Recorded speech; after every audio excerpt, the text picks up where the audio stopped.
The government has gifted households and businesses with some hip pocket relief on the eve of the state budget.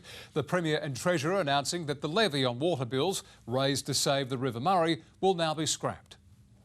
A sweetener for households from the Premier and Treasurer on the eve of the state budget.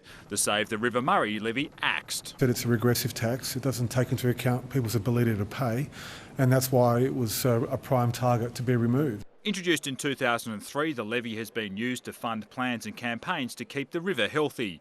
With a national agreement about the future of the Murray-Darling Basin now reached, the government says the levy is no longer needed. It is part of our tax reform package.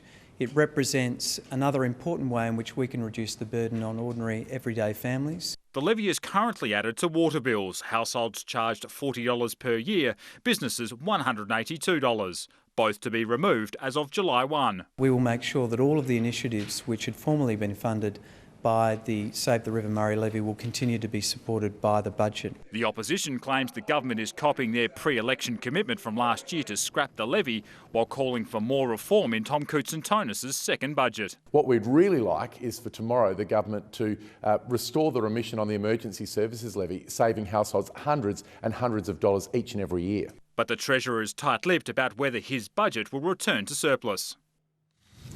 Let's now go to Rory McLaren live at Parliament House. Rory, what more can we expect to hear from the government tomorrow? Brenton, following on from today's announcements, we can expect to see some more changes to the state's tax system. On top of that, we can also expect to see measures we're designed to tackle the state's unemployment rate, which at the moment is currently the highest in the nation. Now, what's not clear is the size of the long-promised budget surplus, or if there'll be a surplus at all. The Treasurer today somewhat tempering expectations on that front by suggesting the budget will be about job creation and not surpluses. We'll find out tomorrow exactly what that means.